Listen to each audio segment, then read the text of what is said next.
ఇక ఈవీఎంలు strong room కు భద్రత మధ్య చేరడంతో అభ్యర్థుల భవితవ్యం అందులో నిక్షిప్తమై ఉంది. అభ్యర్థులు తమ పార్టీ ముఖ్య నాయకులు ప్రధాన అనుచరులతో కలిసి ఓటింగ్ సరళిపై ఆరా తీస్తూ అంచనా వేస్తున్నారు. గెలుపుపై మాత్రం 3 పార్టీలు ధీమా వ్యక్తం చేస్తున్నాయి. బూత్ల వారీగా సమీక్ష చేస్తూ మెజార్టీపై అంచనా వేస్తున్నాయి. నిన్నటి రాత్రి గెలుపుపై ధీమాతో బీజేపీ నేతలు ముందస్తుగా మిఠాయిలు తినిపించుకొని సంబరాలు కూడా జరుపుకున్నారు. అటు కాంగ్రెస్ పార్టీ కూడా మెజార్టీపై పూర్తి ధీమా వ్యక్తం చేస్తోంది. ఓటరు తీర్పు ఎలా ఉండబోతుందో స్పష్టంగా తెలియాలంటే జూన్ 4 వరకు వేచి చూడాల్సిందే.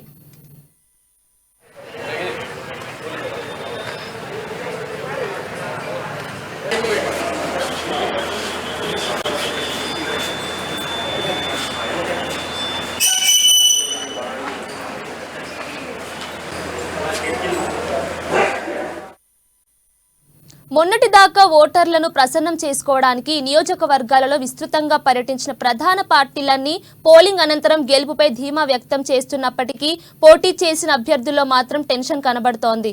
ఫలితాలు వెలువడే వరకు అది అలాగే కొనసాగనుంది. దేశంలో మిగతా చోట్ల ఇంకా 3 ఫేజుల్లో ఈ నెల 20-25 జూన్ 1న జరిగే పోలింగ్ తర్వాత దేశం మొత్తం పోలింగ్ ప్రక్రియ ముగిసినట్టు అవుతుంది. అనంతరం జూన్ 4న ఎక్కడికక్కడ కౌంటింగ్ జరగనుంది. అప్పటి వరకు అభ్యర్థులతో పాటు పార్టీల శ్రేణులకు అభిమానులకు మాత్రం టెన్షన్ తప్పదు.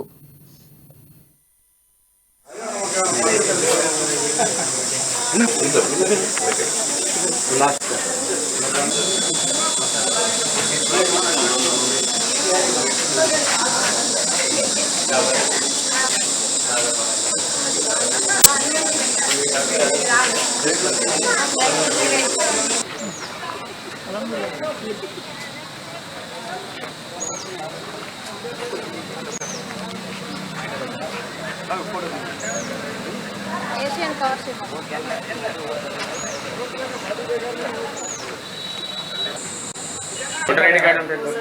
पैन कार्ड रहे तो भी चलता।